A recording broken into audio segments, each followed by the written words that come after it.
visit the sorcerer since I didn't do that last time. Tower of Incanus. The sorcerer stands at the border of the villa district, overlooking the streets and alleys filled with foundries and forges on the northeast side of Avernum. Half engulfed in smog, the tower stands much taller than any building nearby. The soot-covered walls, made of black stone, are so smooth that it looks almost seamless. A line of gigantic teeth crown the flat top of the tower. You walk up to the iron gate, where a large eye carved out of obsidian comes alive and gives you a good stare before emitting a strange moan, becoming motionless again. The gates open slowly to reveal a spacious antechamber. The roof is supported by black, smooth stone pillars. Magical lights float sleepily around like fireflies. There are sofas and chairs here, enough to seat a dozen guests in great comfort. The imposing figure of Incanus stands motionless in the centre of the antechamber. Greets you in a monotone voice. Can't figure out if he's bored or simply lacks emotions in general, but he's courteous and very perceptive. You can only feel his piercing gaze from under the large hood of his crimson robes. There is nothing on your mind, Vagrus, something you hope I'll provide a solution for, and you know that it will have a price, he drawls. Yeah, I do want to figure out more about this whole Lost Pilgrimage. I'm pretty sure I paid my caravan last... Oh no. Ah, bugger. Right, okay. So I haven't. Because I still have all that cargo space, which means I haven't sold things I needed to sell, or that I sold. I sold beasts that can carry your cargo last time, and I thought it had saved automatically because I changed the day, but clearly not.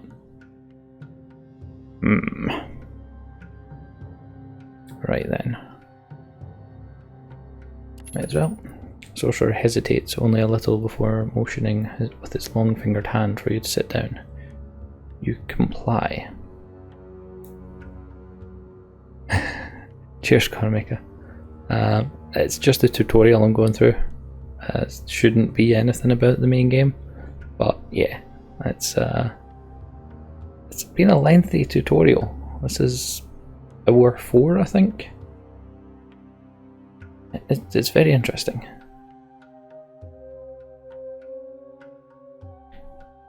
Something tells me that you've had an encounter with this cavalcade of spirits. Tell me about it, he says after he pockets your coins and sits down himself. You carefully recite your chance meetings with the Lost Pilgrimage. Every now and then, Incanus interrupts you to ask very specific questions about your experiences with the spectres. He seems especially interested in your visions that triggered when the undead procession was near. Ah, right, okay. I didn't realise you were still in the tutorial. Sorry, buddy. What is it exactly that you would like to know? Aye, that's a good question. What is it? How did it come to be? This pilgrimage was initiated just before the calamity, according to legend. They say that weeks of odd and deadly omens preceded the catastrophe itself. Rain of blood, purple skies, weird apparitions, visitations from the dead, that kind of phenomena. Initially less in frequency and intensity, the omens were taken as divine warnings by all. However, the interpretation of these signs differed vastly. Just had the sudden realization I might not have updated. Oh no, I did. Cool. Sorry. One group of high priests believed that the elder gods sent these because Imperials strayed off from the right path somehow, that they incited their wrath and the gods had to be appeased. Thus they converged in the north, either in Tocht or in Mortakpolis. Nobody knows for certain, and they gathered a vast procession of followers and lesser clergymen around them. The priests then announced that in order to earn the forgiveness of the gods, they are to walk to the capital and pray along the way. They cast down all their rich garments and trinkets and set out, barefoot and full of hope. Incanus holds a dramatic pause. Yet their hopes and prayers were in vain, as the pilgrimage gained followers by the thousands while they proceeded south along the Emperor's Road, the calamity struck. Most of the pilgrims died in agony as the cursed winds tore their flesh off their bones and riven their souls. But the priests endured. I did not say lived on purpose. Twisted and reanimated by the dark power of the cataclysm, they rose again as undead abominations and continued their journey.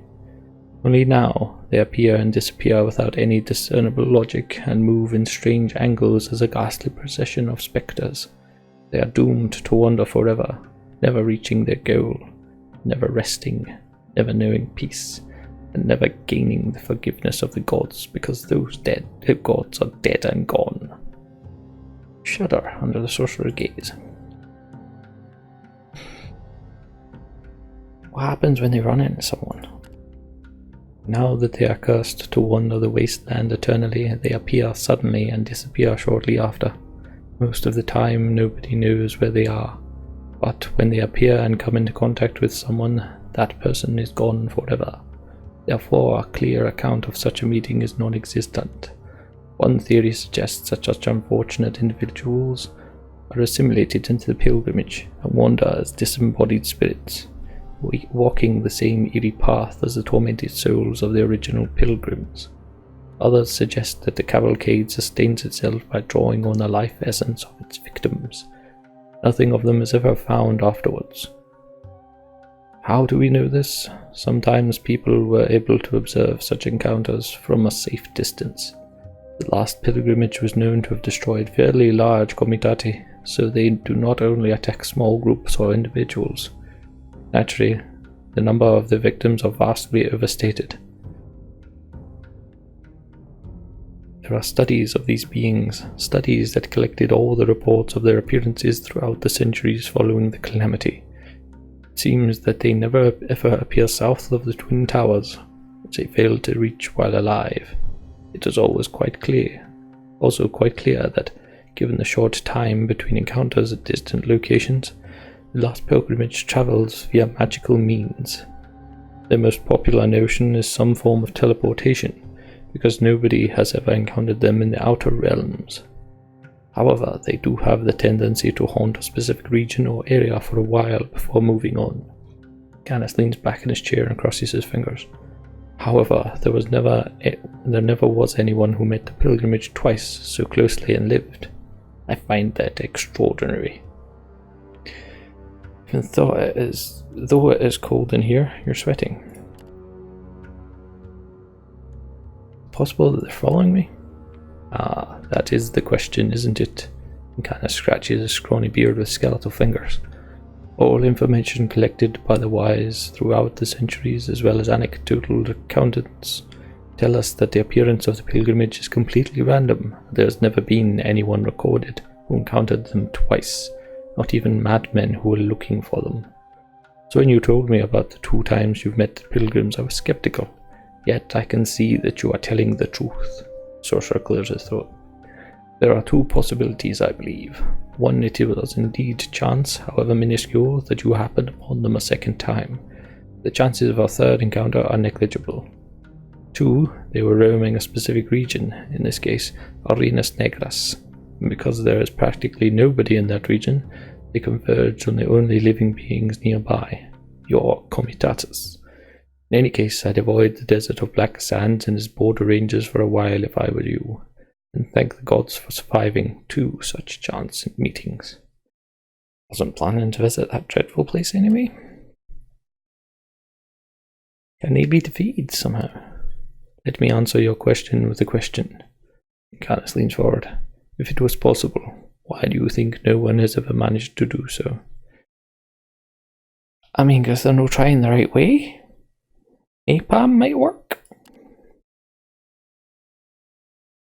What could my visions mean? No account of an encounter with the pilgrimage that I can recall speaks of visions, only apparitions and eerie lights.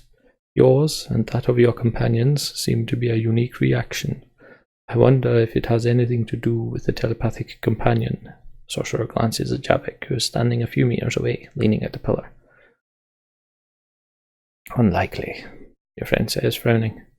Till our second encounter with these beings, I was busy holding our beasts of burden from running away with my mind, so I did not see any visions at all.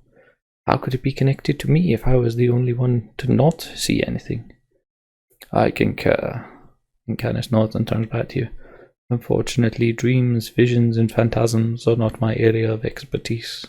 I suggest you seek out an oneromancer or a shaman, perhaps. The Sadira tribes to the south and west have shamans who are said to communicate with the elements and spirits of the world. It may be that such a person could tell you more. Perhaps we will seek them out. That's all. Thanks for your help.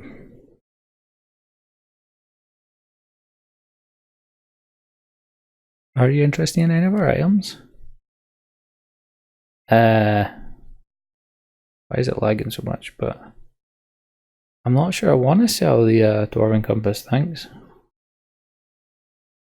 I can't even check what it does for me, can I? Nah.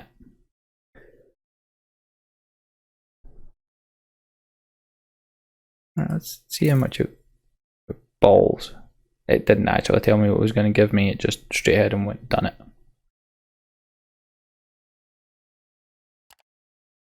Don't have anything to identify. I can't even remember what that did for us. Balls and balls and balls. Right, where have we not been?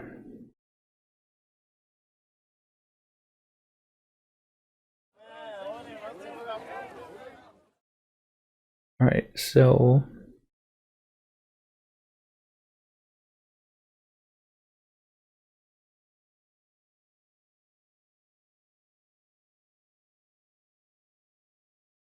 right, so we've definitely done the part where we done the fights and stuff.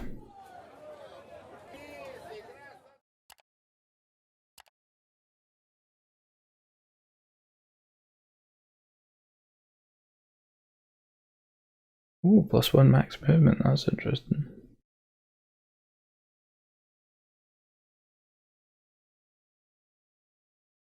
Mining equipment. Prospecting. Okay. So if I sell my ivory, beast hides, so those are supplies, right? Okay. So I don't want to do that. Right, if I go here.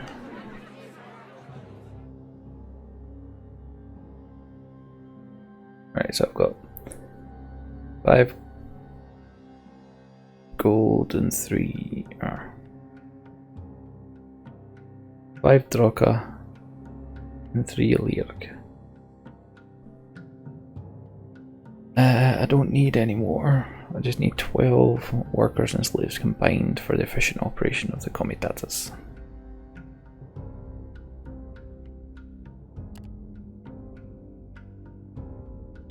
So if I sell a couple of beasts of burden, I'm alright.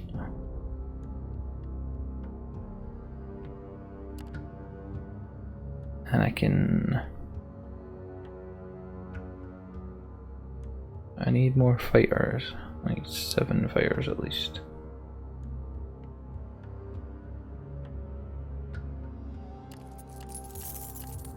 Let's get 10.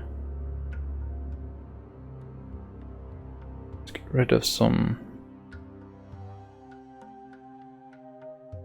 I now need 10 workers. So if I get rid of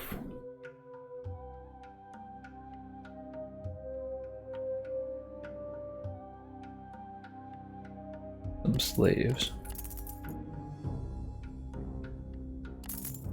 Right, okay. That's good there.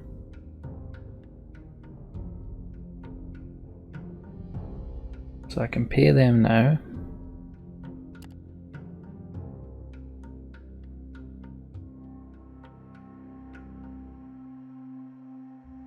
Scouts. It doesn't tell me how much more scouts would really help. I want want to get any more beasts though at the minute.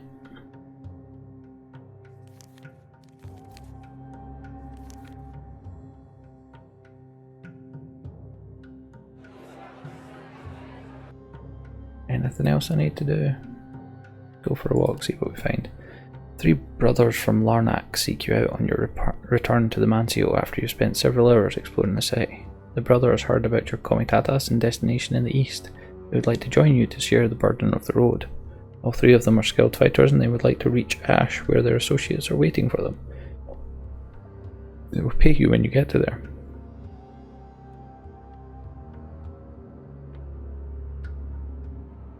Sure, let's take them with us.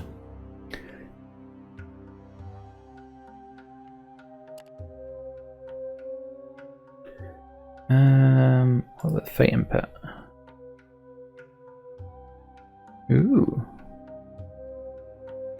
There isn't a real arena in Avernum, but no Imperial city could be imagined without at least a fighting pit. The one in this city is fairly large, however, recently it has not seen a lot of fights in spite of public demand. They learned that no Lanista favours the place since a gladiator revolt a few months back, which left dozens dead and most pit fighters gone. Since then, the pit has been used for public executions only. That is about to change, however, as the new man in charge wants to see the place rise again. This might even give you an opportunity to have your companions fight in the pit, as they are giving the chance to anyone right now.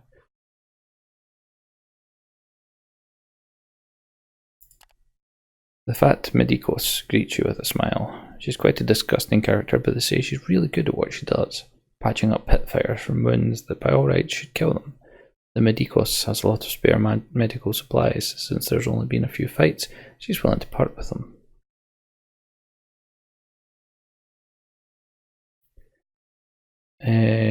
Yeah.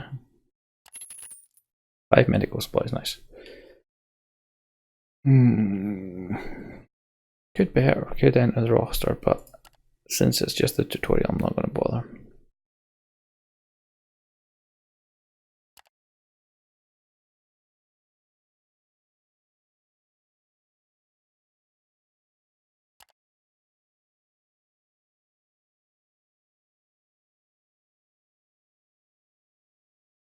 Buy bogweed.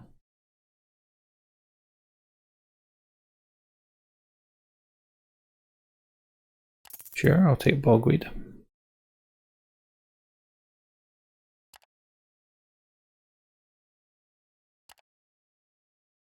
Ask how I can help him. Scorner scratches his beard thoughtfully. It's a very generous offer. There might be something you could help me with. See, I can deal with most things here, but out in the Wasteland, that's a bit more difficult. You might already know this. There's a man a lot of people are looking for in Avernum. A man who was a gladiator, but escaped and now runs an outlaw gang out among the dunes. There's a substantial bounty on his head, but I think I can match that and even sweeten the deal with something special. He smiles that mischievous smile of his when you ask him if a severed head will suffice. You misunderstand. I want the man alive. He's worth much more that way. Sure. Why not? He's going to give me something else. Works for me. I think that's us done in here. So let us rest and pay now to get everyone very happy.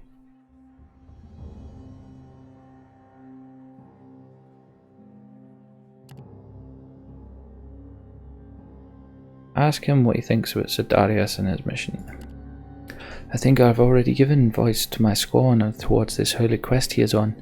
The company he keeps is in no way convincing that this is anything more than a series of assassinations, and it makes me feel dirty, and I'm powerless to disassociate myself from it. Javek looks at you. But I know it's probably the same for you, boss, and for most of the crew. He has you, he has us in his hold for now. There's nothing we can do, right? Well, we can all stand up to him when he and his cronies commit acts too horrid to describe. Otherwise, we're not much better than them, I think.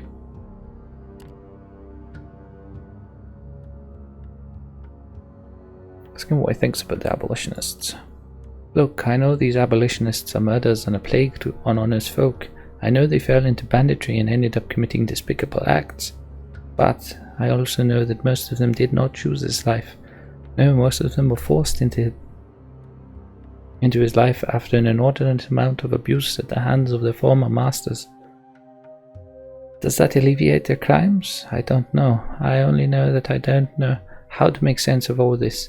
But as a former slave, I don't think the solution to this whole matter is more cruelty. Okay. Anything new that she's got? You are the Vagrus. I'm only a scout. I'll let you decide what our destination is and what jobs we take on. You've been doing that for quite a while, so I'm content you'll choose well. A leader should lead. I'm no leader. And Darius.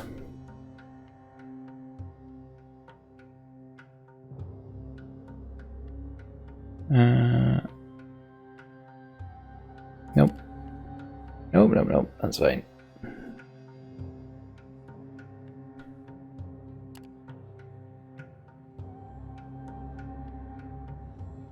Oh yeah, we need to actually buy some supplies. End the day. They are now keen.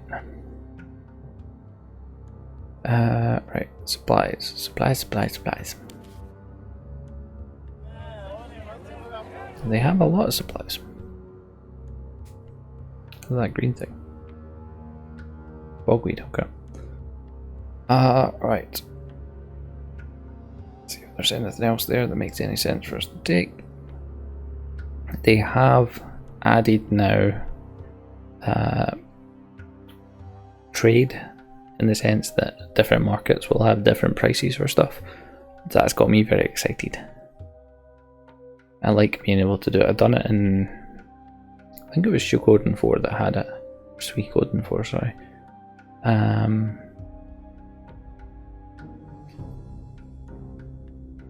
Shift click, buy a stack.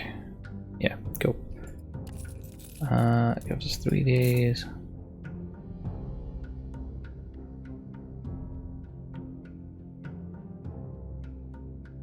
Why can't I buy anymore?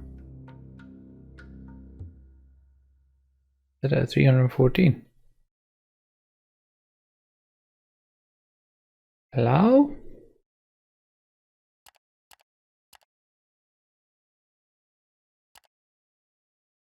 I don't know why it's not going to let me buy anymore.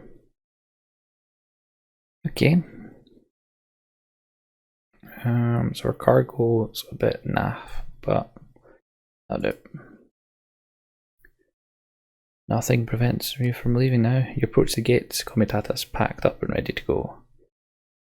Grim-faced Sergoradites approach you, with slaves in tow that carry amphoras full of supplies. My contribution to the journey, the Black Knight says. Sure. Woofed, another 58 supplies. What's just happened to our cargo? Guards check your cargo and talk to you briefly as the Comitatus moves through the gate. Did you pay your tax upon entry? We did. You're finally outside the said gates. The Comitatus stretches out into a line and you start to head towards your destination. Okay, we've got 3 brothers. With the Black Knight's investigation concluded in Avenum, we were yet again chained to his will and purpose. Commandeered from our original venture, we set out across vast plains of sand and rock in search of escaped slaves that preyed upon travellers. We could only dream that we'd make it out of this predicament alive and could return to our journey eastwards.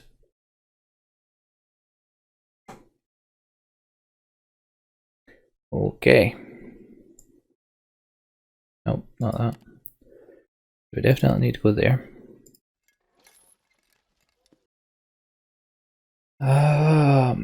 I'm gonna guess he's over this side.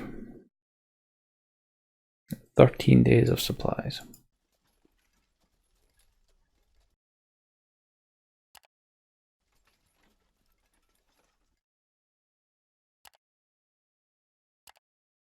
I'm not gonna force march anyone. Deputy's pane is now active. Deputies are your officers in the Comitatus. On this pane you can assign your companions to deputy roles and check what boons each deputy provides. I like this. You can assign a companion to a deputy role by dragging or dropping their portrait in an available slot. Only companions with the deputy perk can be assigned. One companion can only fill one role, and each role can be filled only once. Maximum number of assigned deputy roles depends on your authority. Though you can only assign or remove deputy roles while in camp or resting, you can always consult this pane through the Comitatus management window or directly from the leader window.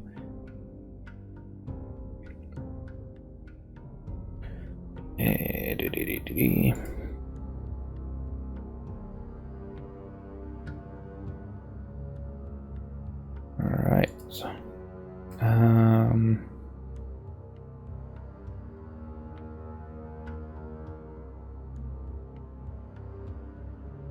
Just quickly refresh that. Assign more when to the Scout Mastery Deputy role.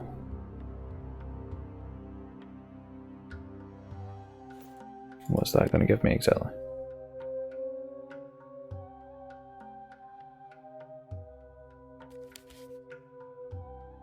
+1 max movement, cool.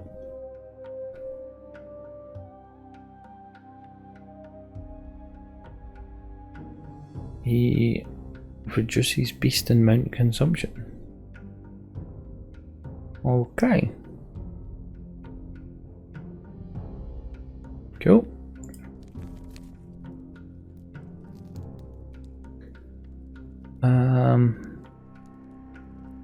I don't need to pay it now, so I will accrue that.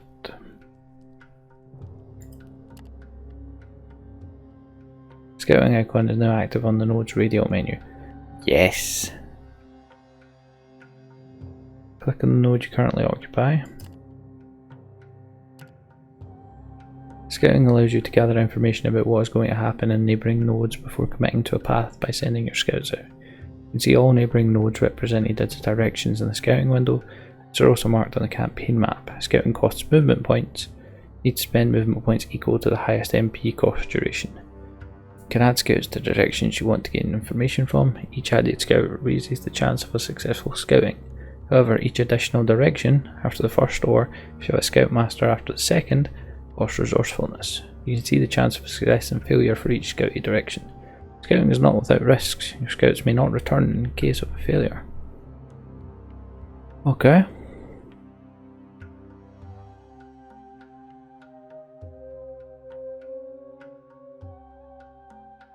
Right, I don't need to go back that way.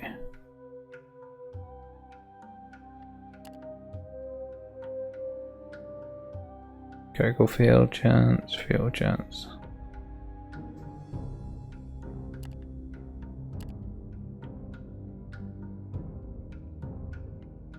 I kind of want to scout. Second one more. This raise the chance for successful scouting in this direction. Don't have any resource. Oh no, okay.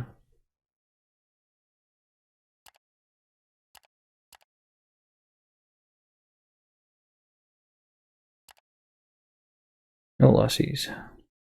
You now see the results of your scouting. For each direction, with a successful scouting, percentages appear with icons related to the certain encounter types.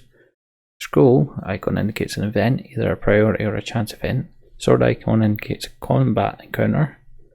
And the crossed circle icon indicates that nothing happens. Okay, so 2, nothing will happen, and 3, we had a failure. Failed scouting provides no information, but you can lose some of your scouts in there, while a critical failure always incurs losses.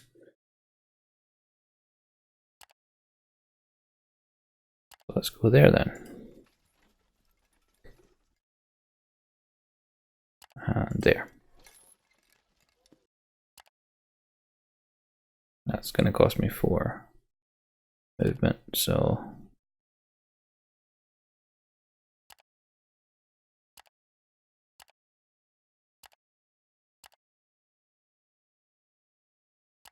I could still scout, I suppose.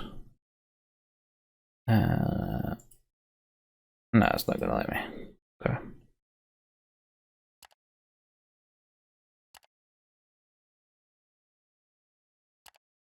But let's just force march to there. And then rest.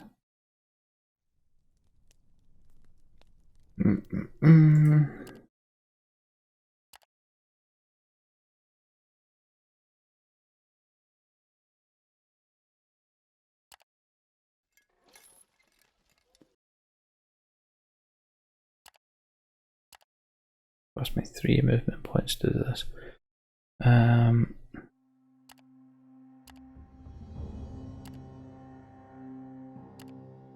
Yeah, 2 is the one I want more.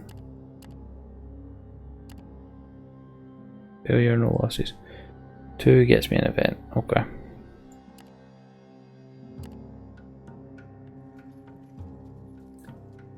Today seems kind of odd. The Comitatus starts early, the beasts and the slaves work hard, the scouts do not report anything out of the ordinary, even the grub for lunch tastes better than usual.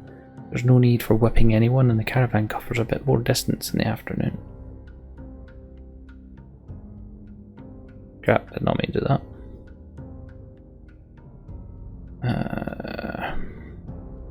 It is a good day. +3 move, +1 morale. Interesting.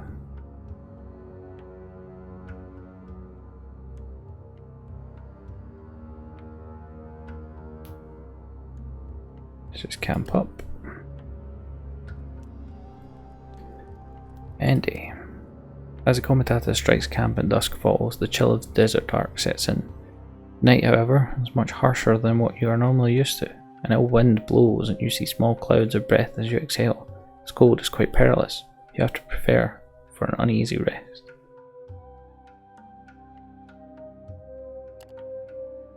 Uh-oh. Morning comes at last, but the merciless cold has taken its toll on your crew. As the sun rises, you bury your dead and press on, heavily shaken by the cruelty of the Wastelands. What did we lose? A slave and a vigor. Of course we lost a slave.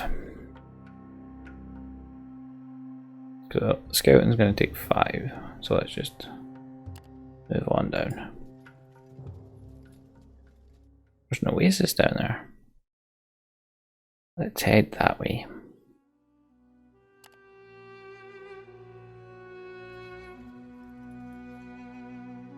Crossing the treacherous, devouring sands, one must always be on the lookout for quicksand. One of your outriders makes the mistake of straying too far off the path, beaten by the scouts. Several crew members are yelling at him to return to the line, making quite a clamour. But does anyone notice the darker sand ahead? Yay, success. Just before running onto quicksand, the outrider stops yelling at the others and regains control of his mount, getting closer to the line, most probably avoiding certain death. Would not have been impressed with that.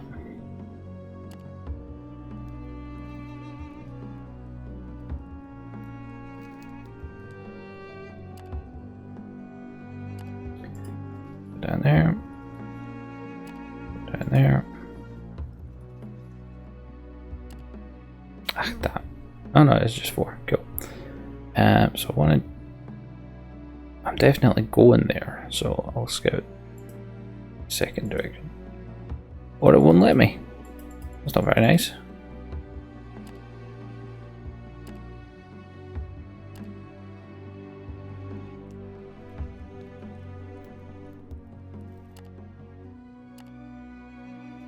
Vitra. Hidden among the endless sand dunes of the deep desert is the sacred lush oasis of the Sadara water worshippers, Vitra.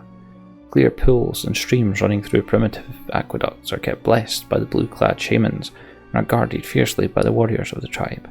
Yet no one would ever dream of befouling the waters of Vitra. The oasis is simply too valuable for all travellers of the Syrian plains.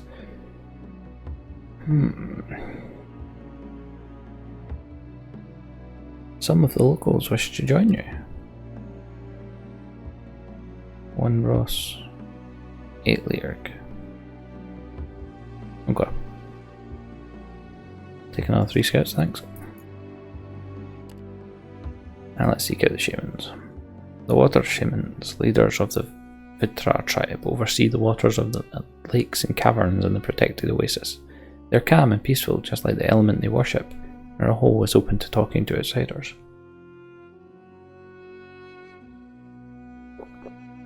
Sorry about that, they need to do wet my whistle. The council hall is a great wooden building that stands on stilts over the largest lake of the oasis. Many steps lead down into the waters of the lake, and there are countless pools inside the spacious halls. Carpets and banners in 100 hues of blue cover the walls, while vines climb the pillars and hang from roof beams. Acolytes offer you fresh, cool water as a token of greetings, and lead you into the council chamber, where the water shamans sit in a pool lit by fluorescent algae. After discussing urgent matters, the shamans turn to you and ask kindly how they can be of assistance to you and your crew.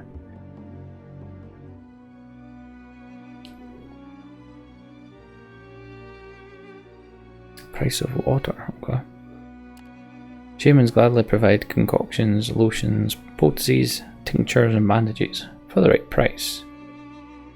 How much are you charging for them? Yeah, nah, I've got 10, I'm fine. After an exchange of looks, the elder shaman points at one of the younger ones, beautiful dusky-skinned woman with blue and green feathers in her dreadlocks. She stands and starts to speak almost like a chant. We are the Vitra, one of the 4 great Satara tribes.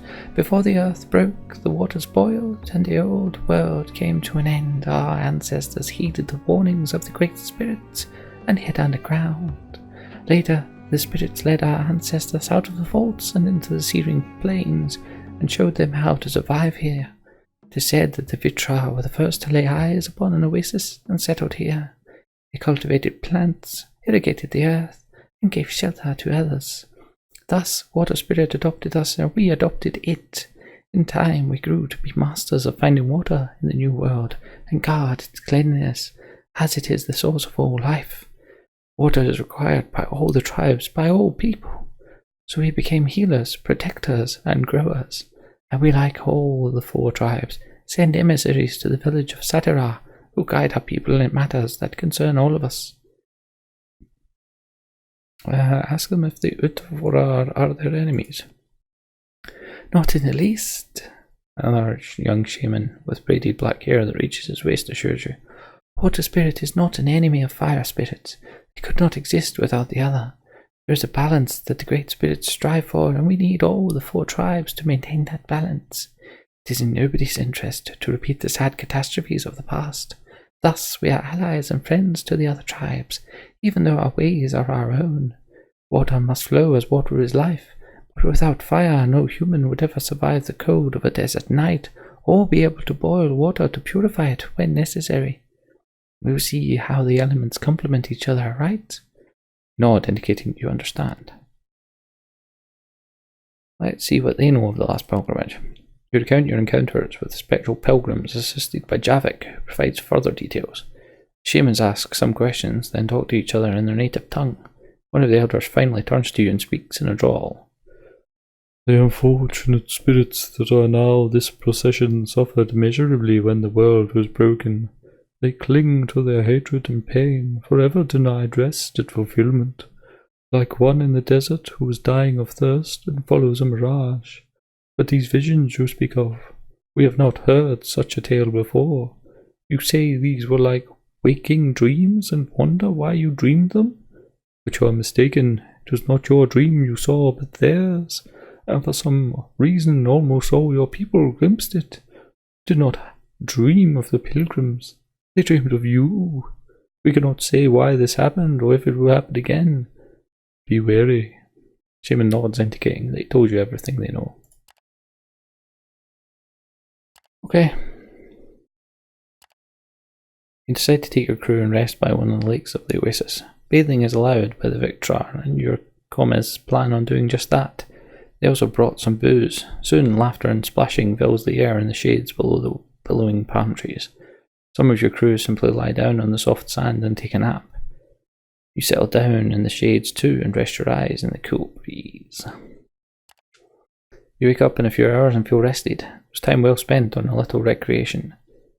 Crew thanks you for the chance to rest. It's fine, I wasn't moving from here anyway, I don't think.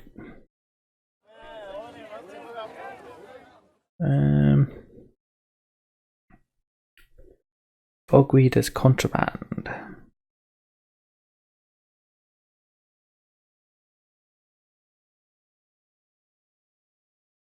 Okay.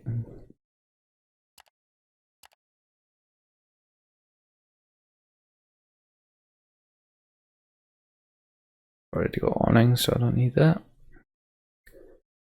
Cool. Right, okay. I should probably get some more supplies.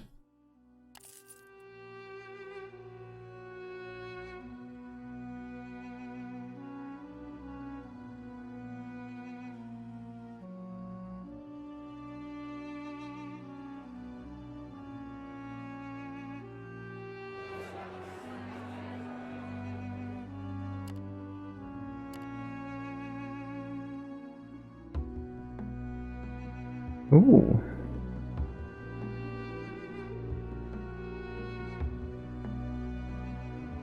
We'll buy that information, we'll buy that information, and we'll exchange.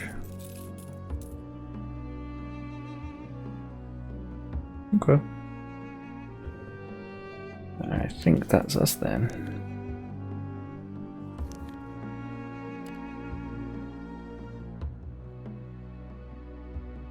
Crew morale's up to fervent. Nice.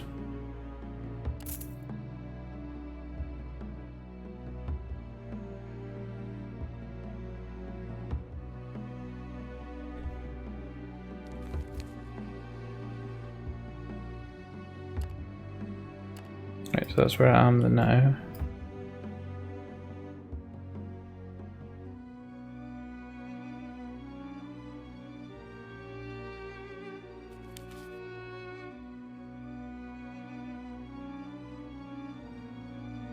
Let's just head south then.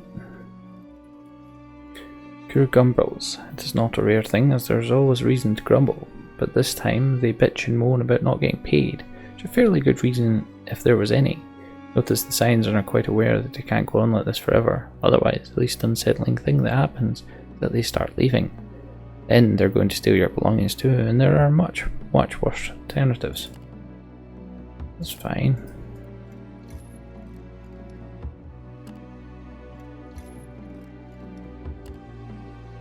Another rest day.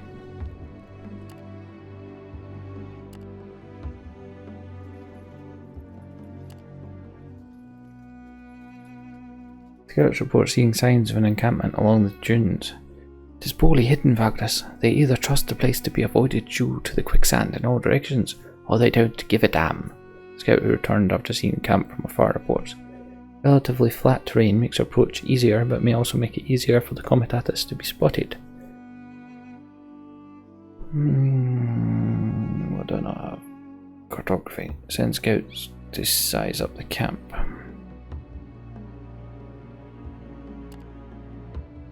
Failed, seriously.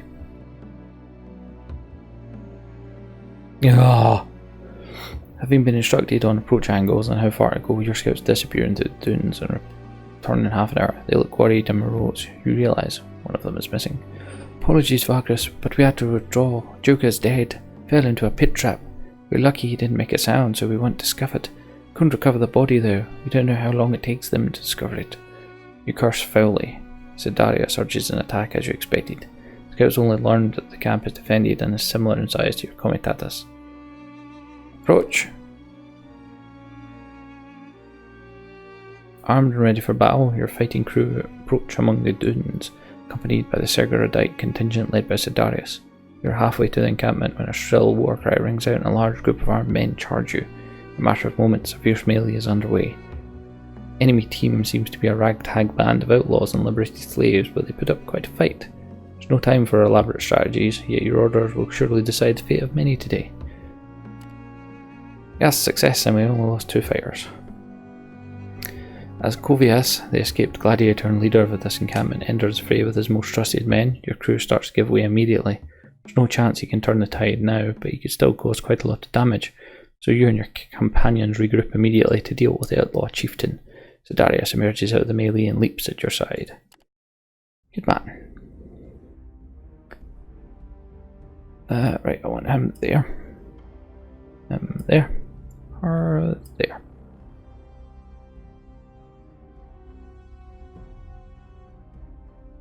Or do I actually? No, I don't. What are they?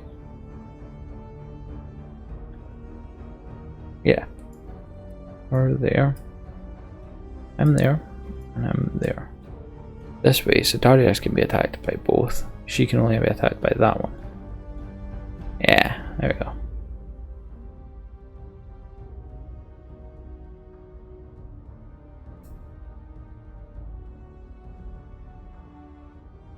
Still this lag at this point. Ow!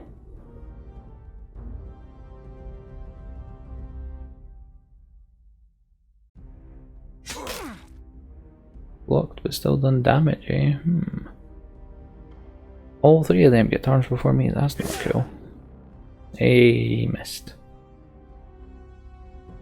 Right then.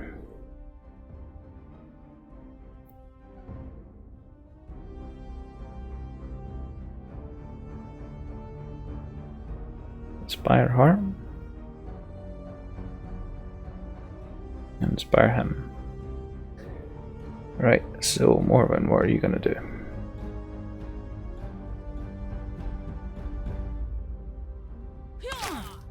She actually hit. What a surprise. Premonition. That's a Darius.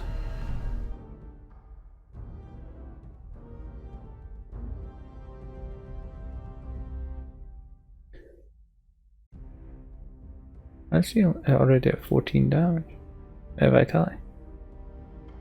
Interesting.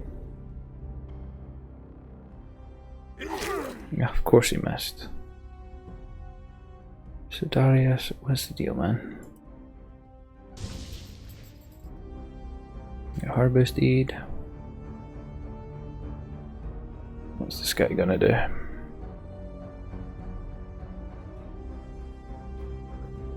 He's moving.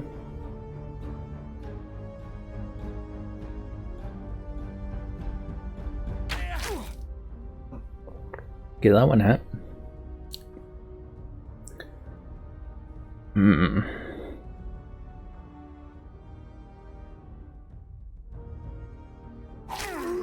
A 4, nice.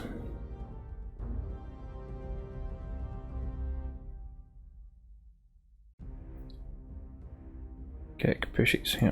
Let's do that. Blocked, but is he still getting pushed? Yes, he is, good.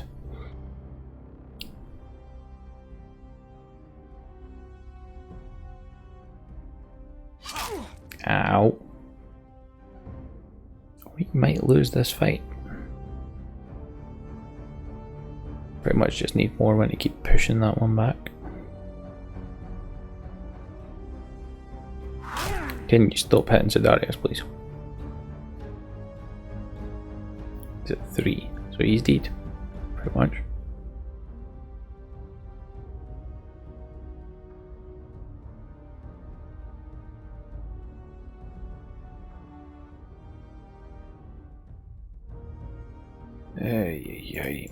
Oh, I forgot to use the kick move.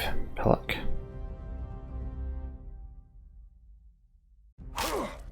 Five, damn it.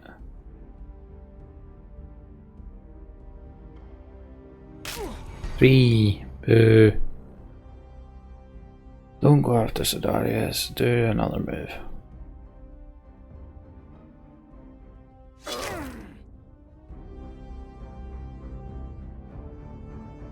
Smashing. That needs 3 resourcefulness, damn it. Missed. Marvelous.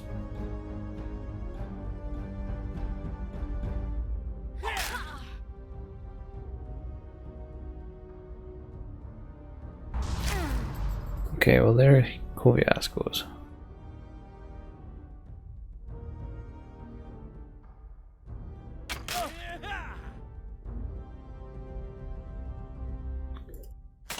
Ugh, still done 2. much has she got? 7. Good. There that guy goes. Alright, pile on the slingshot dude.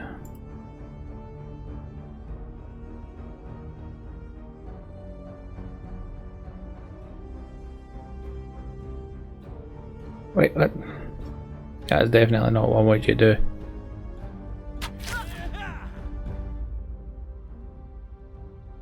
He gets the first lemon attack this round. That's fine.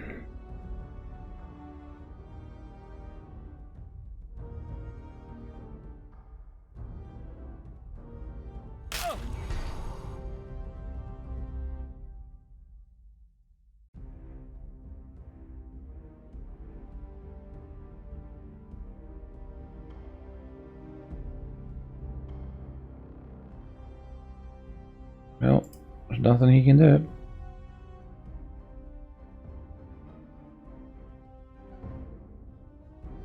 I'll move him there.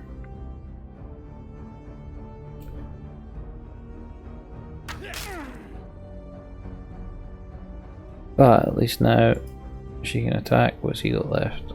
Oh, 4.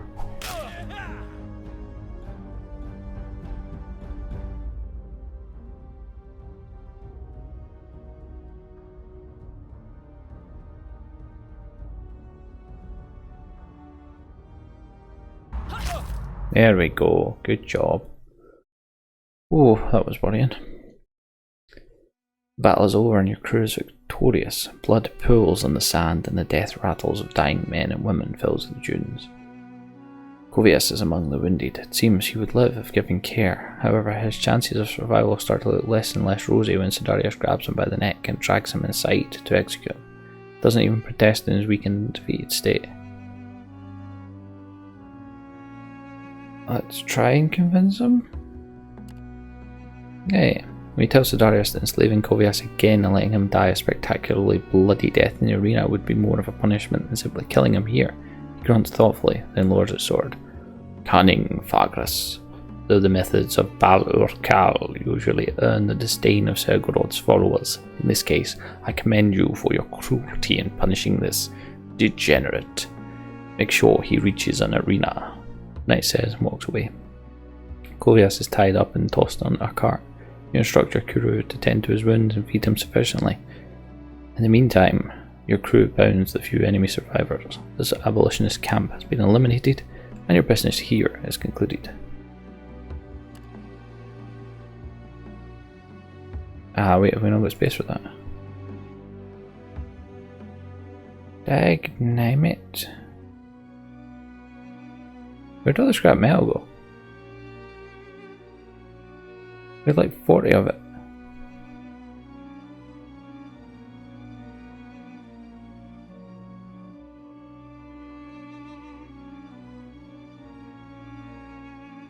What's his weight? Can I not tell?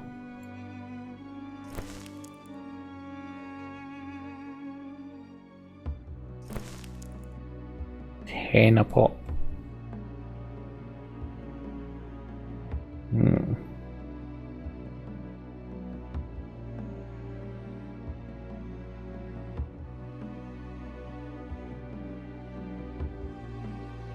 I realize I had 12 bot weight.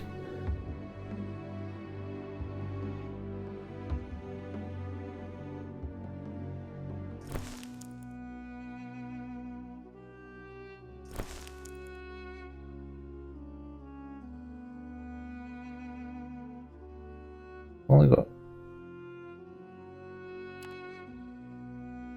that many slots I can actually use. I didn't realise that.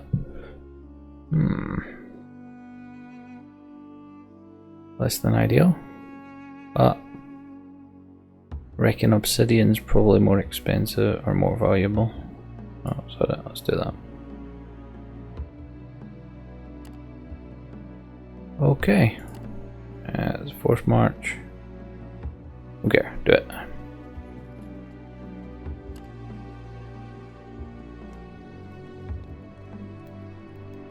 Plus two fighters and a scout. Okay, that's the end of the day.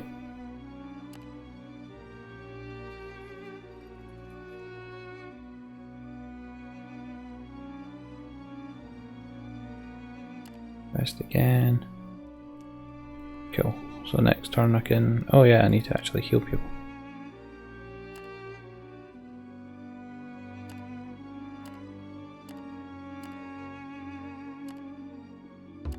Right.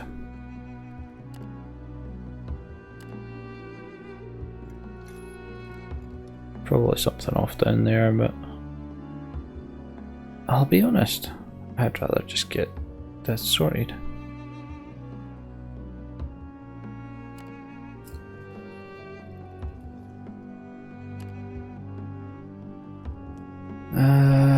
Oh, they're just steady now.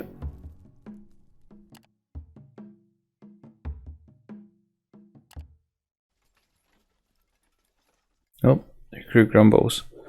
Yep, okay, that's fine. You'll get paid your dues, don't worry. Ah, crap, the wind picks up slowly but steadily until it's clear that a sandstorm is about to hit. Fortunately, it is a milder storm and shouldn't be much of a problem. Pulling up your hood and hiding your face behind a scarf, you order the crew to do the same and push ahead. Without much of a problem, awesome. Good.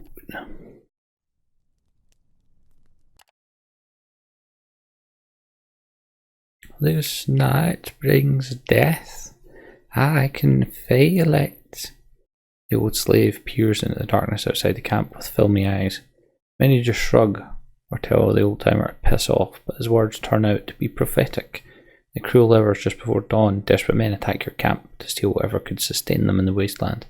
Luckily, your guards are in position and manage to sound the alarm before the marauders overwhelm them. You and some of your best gather and try to find and eliminate their leaders while the rest of the Comitatus wages a veritable battle around the campsite. Alright. Ooh, he looks interesting. So, hits are going to get taken, that's a definite.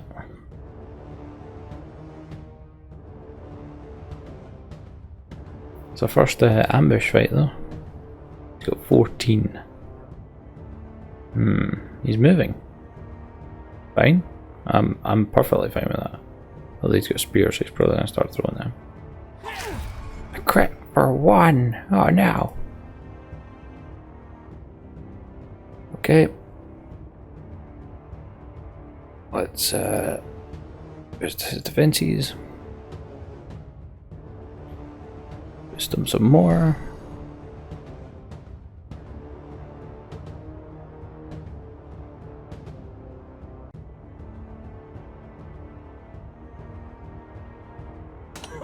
Good man.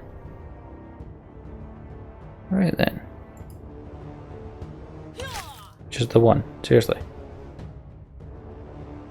What? Good or... Oh, you just hit the wrong bloody square or circle.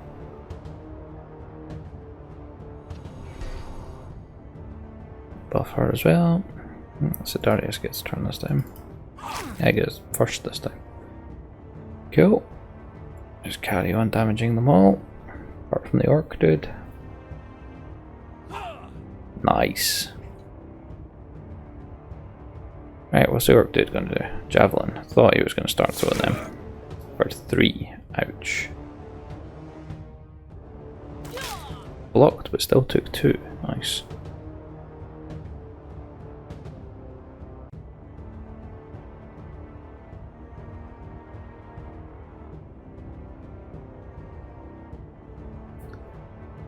Okay, time for him to focus on that guy. I'll take someone out before we start mixing up the attacks. Go on, move. Ah, boo. Baited, so she's now at the back. Damn it.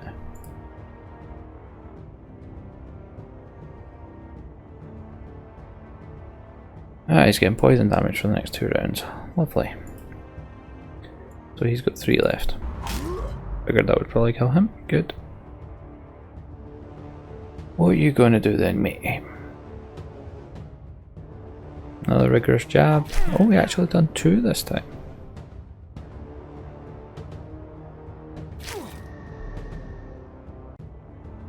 Get your mind messed up. Nice. Oh, lovely. I'm down to 3, so he'll die next turn.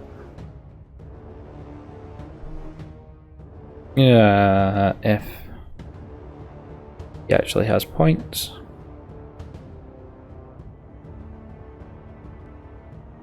Yep. Nope, he'll definitely die. Good. Of course, she only did 2.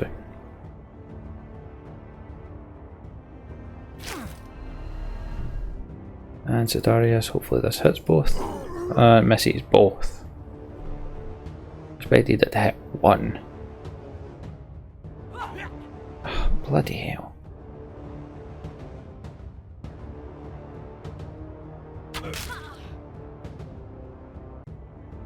She's now poisoned.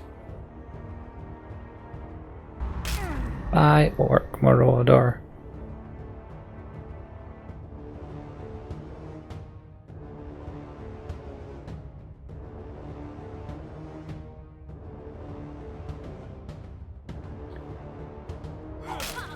Just the 1, that's fine.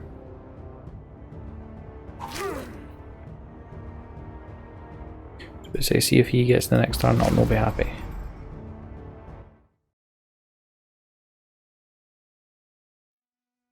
Routed, the surviving bandits flee. You count the dead, both yours and theirs. A costly victory, but a victory nonetheless. Some of their arms could be sold later on.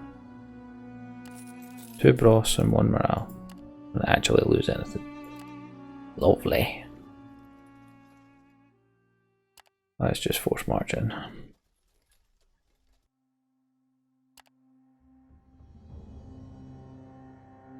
Wait, this isn't where... For some reason I thought this was where we were trying to get to. Alright. Home to the eponymous Utvoror tribe of fire worshippers, this village is one of the few permanent settlements the Sadarar folk have. Poised on its edge of a large barren plateau, protected from the raging heat of nearby lava lakes, rows of soot-covered sandstone houses and tents await visitors. Everything is painted orange and red, the holy colours of the great fire spirit. Clothes, awnings, banners, and even faces.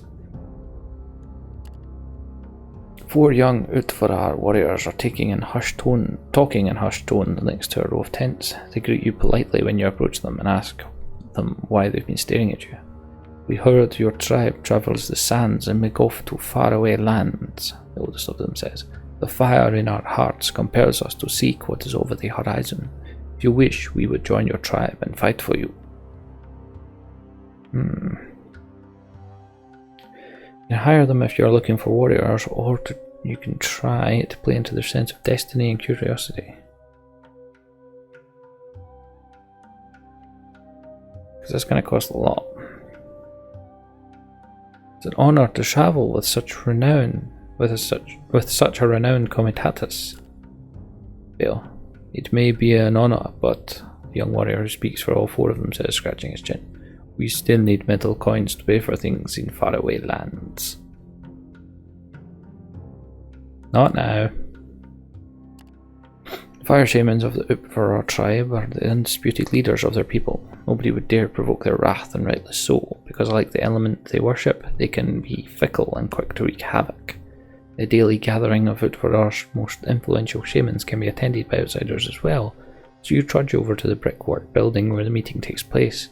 Inside, it's hot as a furnace thanks to a large fire set in the middle under an opening in the ceiling. The shamans sit in a circle way too close to the flames and discuss the important matters of the tribe, as well as listen to news and propositions from outsiders. After a lengthy discussion of what the fire spirit commands, you to get the chance to address the shamans. Ask about the Utvarar. Most of them look perplexed upon hearing your request, but then an elderly shaman raises his head and starts to speak in a drawl. We are the Utvarar of the Sadarar people. Our ancestors survived the burning that destroyed the tribes of the forgotten people that poisoned the land. Before the skies opened and the burning was sent to the earth, our ancestors heeded the warnings of the great spirits and hid underground. Later, the spirits led our ancestors out into the searing plains and showed us how to survive and where to live. The Odforad are warriors and explorers, pioneers who fight great battles against the many horrors that lurked in the endless desert and fields of liquid fire to the north. Thus, Fire Spirit adopted us and we adopted it. We command the flames and the heat of the land when we need to. We burn the dead and use great fires to craft things the other Sadara cannot. And we, like all the 4 tribes, send emissaries to the village of Sadara, who guide our people in matters that concern all of us.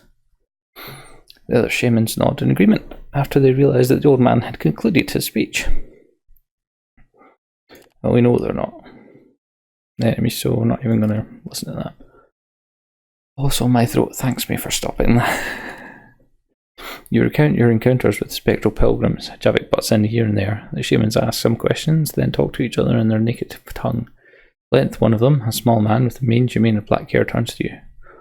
We know little of these wandering spirits because we avoid them just like everyone else.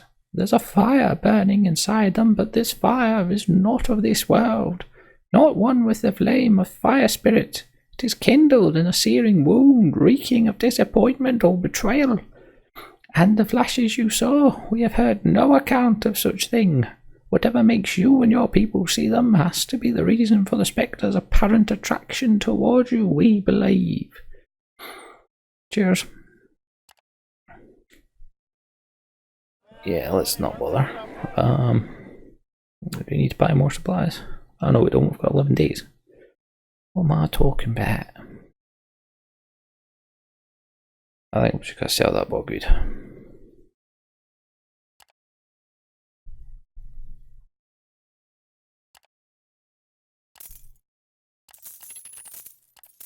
Yeah, let's just do that. That's fine. I could probably have done more with it, but I've got salt to sell, but you don't seem to be interested in. So, oh no, there we go. Whoosh! I should have taken the extra bit of salt as well. Oh, I don't want to sell it all now, but 4 silvers, 5 bronze is what I could get from here.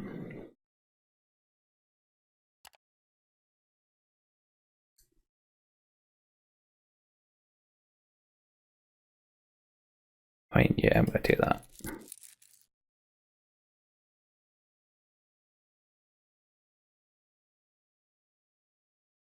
Where's that go then?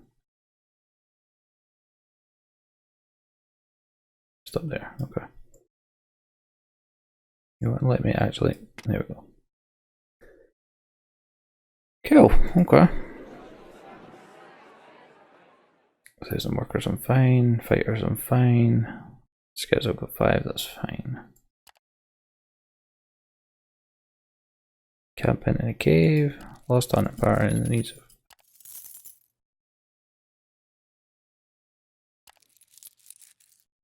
Okay.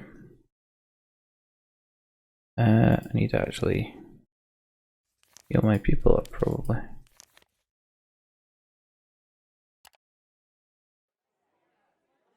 Yep.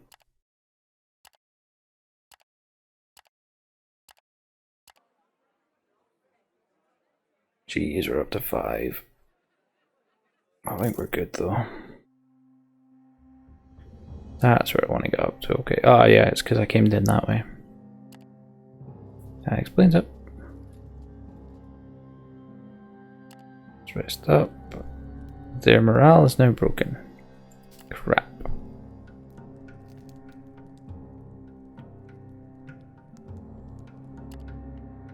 Right, it's now up to distressed. The Comitatus has seen better days. In fact, your comments are in a pretty foul mood. Yes, I can see that.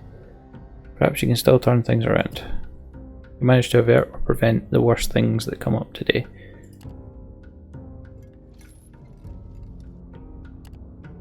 You're gonna get 2 supplies again, 2 rations, you're fine.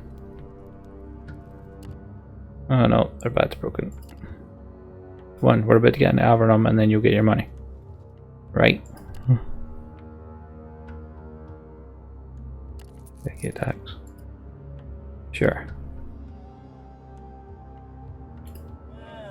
In fact, actually, to the watering hole. Deliver Covius.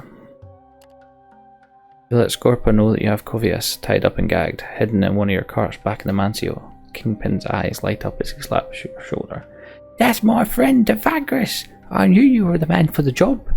He sends some of his men to pick Covius up before turning back to you. I promise to match the bounty and give you something more. You can take your pick. He leads you to a back room that serves as a warehouse, filled with curios and knickknacks. Bogweed's naff. Scabbard. So the horn of a demon we can sell to the sorcerer? Yeah, sorcerer is in this place. Use the amphorae in boxes with hidden compartments. Nah, I'm going to take the weapon. 2 Draka, Scabbard of Vavahuir. Ask him why he's called the Blue-Faced. I'm sure you figured out already that my face ain't blue, says Scornar, chuckling softly. My people are from a very far realm, Vagrus, over the seas to the north of this continent, and even farther. I do not believe that any more of my kind live in your empire. I came here when I was a lad and ended up staying, but before that I roamed the seas with my clan, wishing to raid and pillage my way into fame. When we first set out, my cousins and I, well... Scorner drinks from a mug and smiles nostalgically before going on. Heh, I do not take too well to the sea at first, let's just say that. My people are fond of giving nicknames to warriors for their deeds. I got blue-faced in those first sailing days, and the others never lived long enough to give me another, better one. That's fine, I like this one well enough. Cool. So...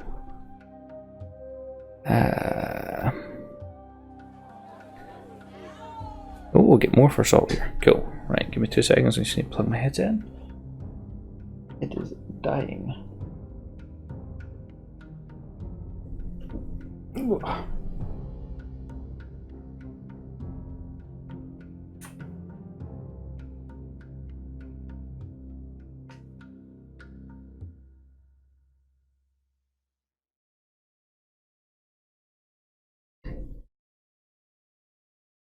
Right, so let's sell all of our salt.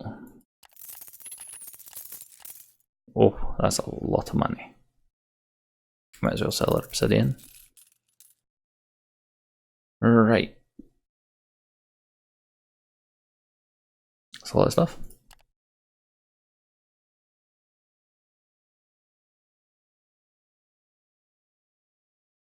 I mean, I might as well buy them. Not that expensive. Right, so there's a shield. Okay.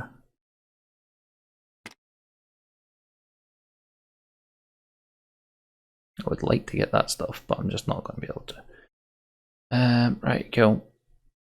Go. Sell another slave.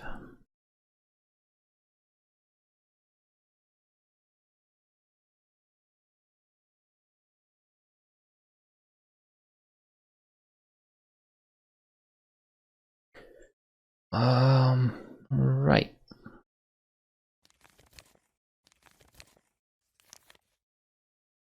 I can probably upgrade my PPI. People. Alright, so we're back there, that's fine. Right, might as well just rest, because I don't think there's anything we really want to do here.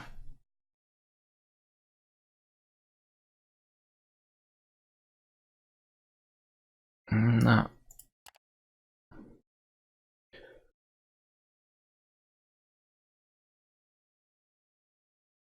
Might as well just smelt it down, I suppose.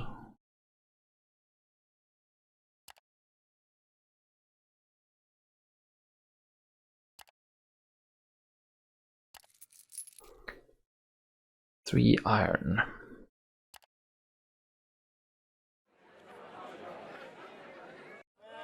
Okay, I shouldn't have done that because I can truly use that iron now.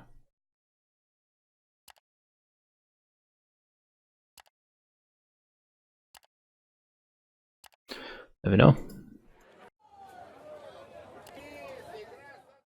Alright, fine.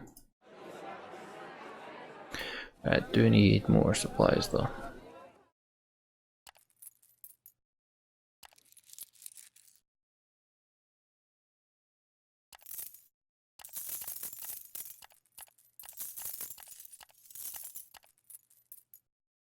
Okay, so we've got 4 stacks of supplies.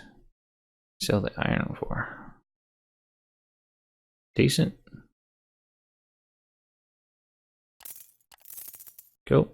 Sorry. Rest everyone up. Oh, that's a lot we're about to spend.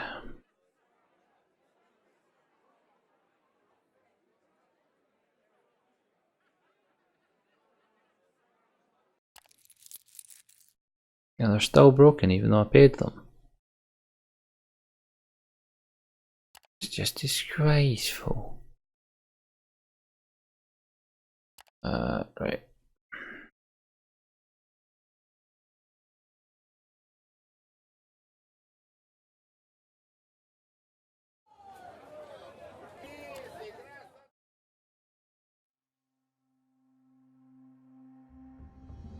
Okay. So it's done here then.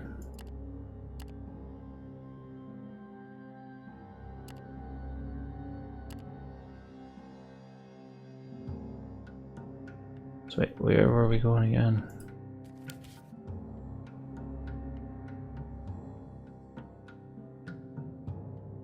Actually a road over there, cool. So we're trying to avoid Arx Mortis.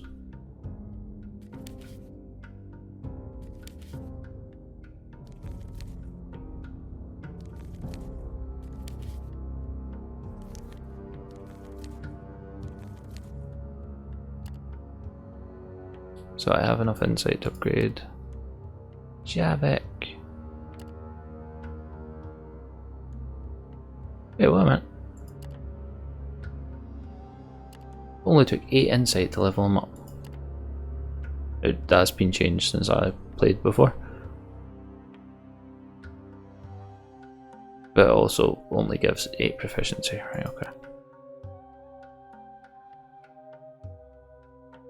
What did I want to get? It was conduit, wasn't it? Yeah.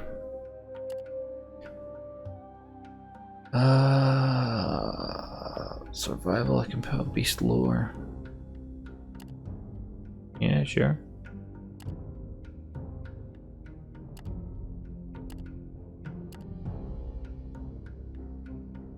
So I can't level him up again. Can't level her up again, but she still has 10 proficiency to use.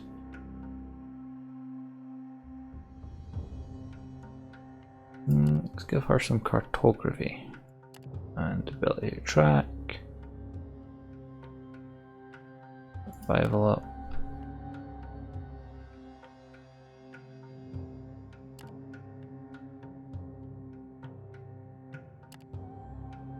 Now I do it.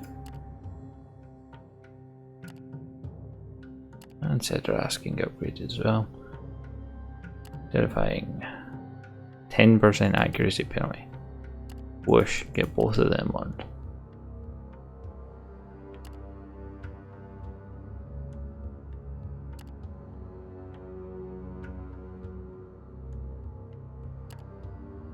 I'd like to be able to level him a bit more though. Ooh, okay. What's that going to give me? 4 crit, 10 accuracy.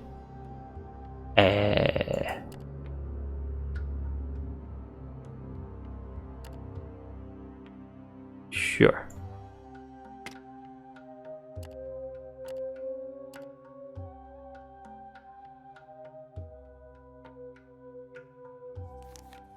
So, do I want to go up that way then? Since that way just looks like a dead end.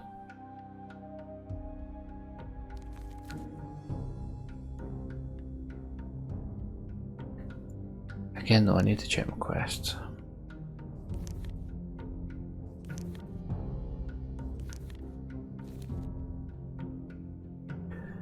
Three brothers are trying to head to Ash.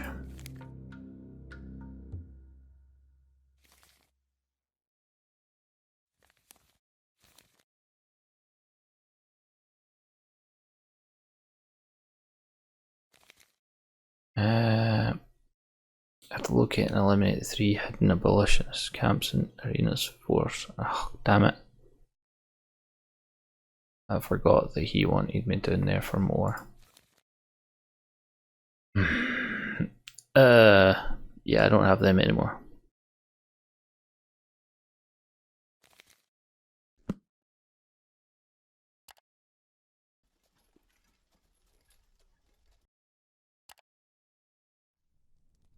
They are now distressed. I will give them double rations again.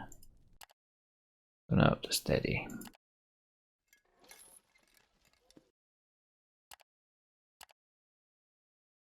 Five places the scouts can have issues here. Let's go to 2 and 3. Probably more 3. Critical success. Give me anything though, does it? Ah, damn it.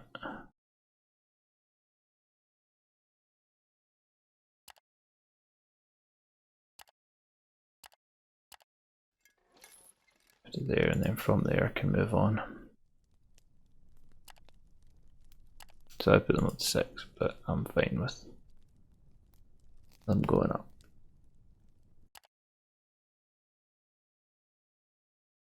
Don't want to go through all my supplies.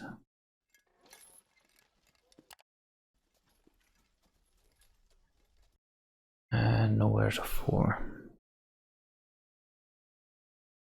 Okay.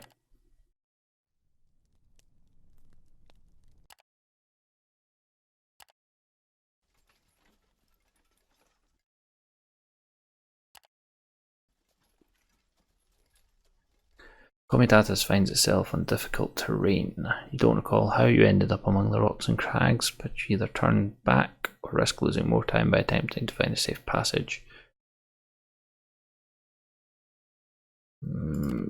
Hey, your crew finds a way fairly quickly. You're on the other side of the difficult terrain in no time.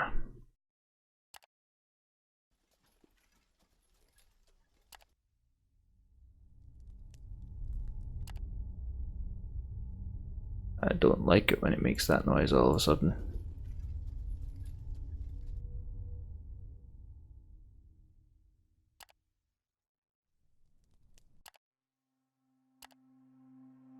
Seven to go that way. That's where Ash is.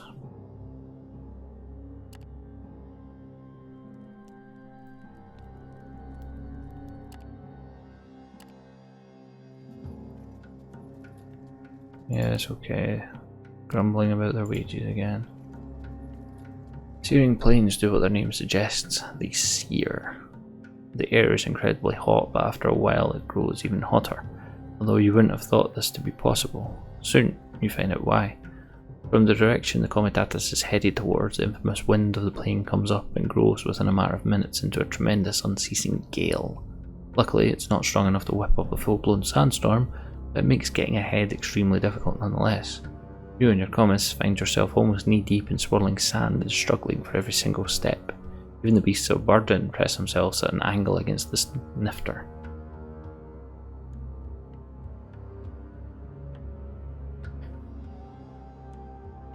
Analysing the direction of the gale, you find an angle which makes it somewhat easier to press on. It comes with a slight detour, but still. -2 move, that's fine.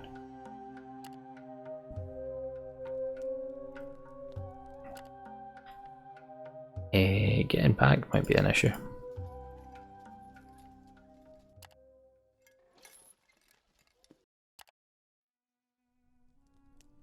Yep, we're going to run out of supplies.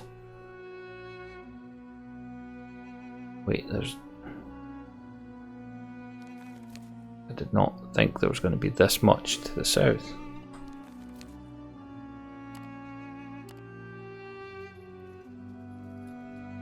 I don't have the supplies for this. I didn't do my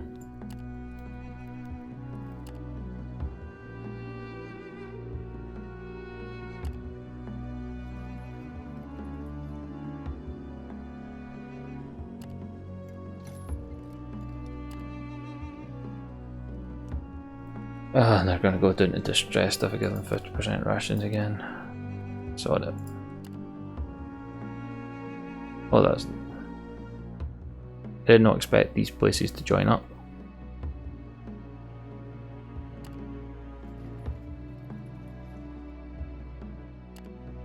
Right, we can still turn it around, that's fine. They're going to be very upset though. Well, fine, take a full day.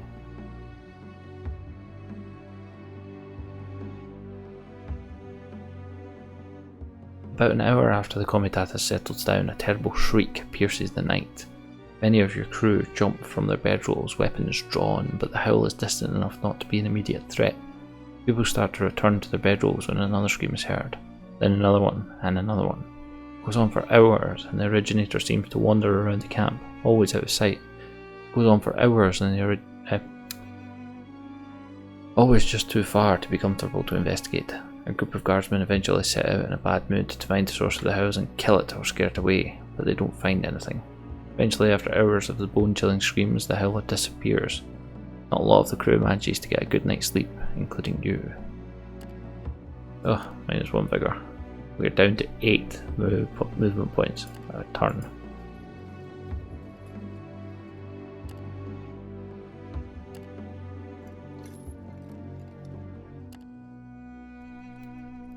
Oh dear.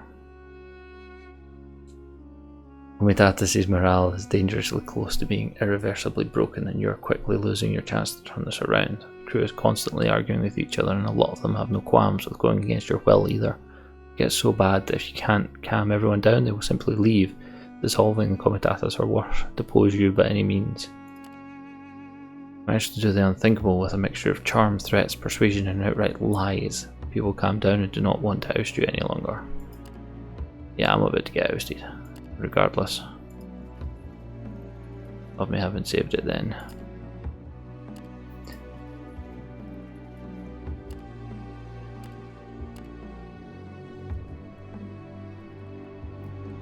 And there goes the reserves. Oh, gee. This bit does join up. Ay, I didn't. This is what happens when you turn back. Crap. Oh well.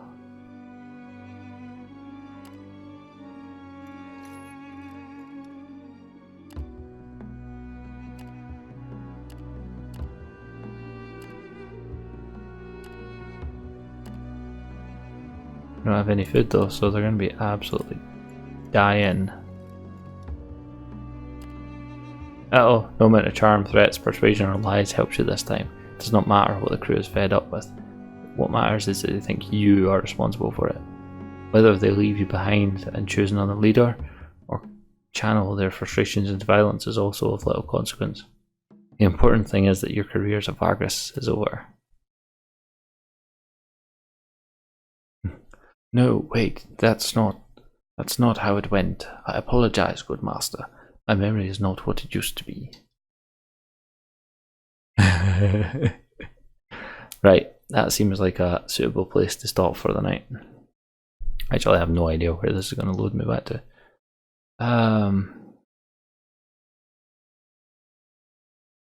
Almost 5 hours on the tutorial, what the crap.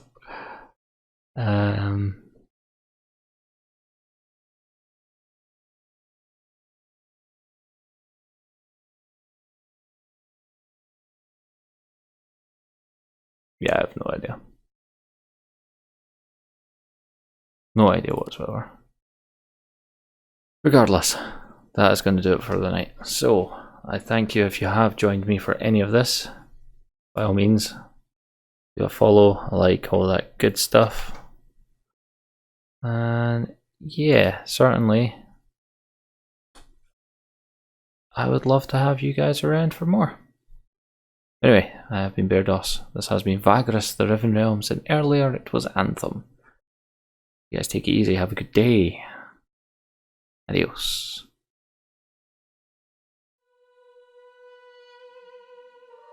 So that was Vagrus, the Riven Realms. I hope you enjoyed it. The game is still in development, so I'll put a link to the Fig campaign down in the description. Yeah, I'm thoroughly enjoying this. So if any of you are interested, you can get access to the early build through Fig.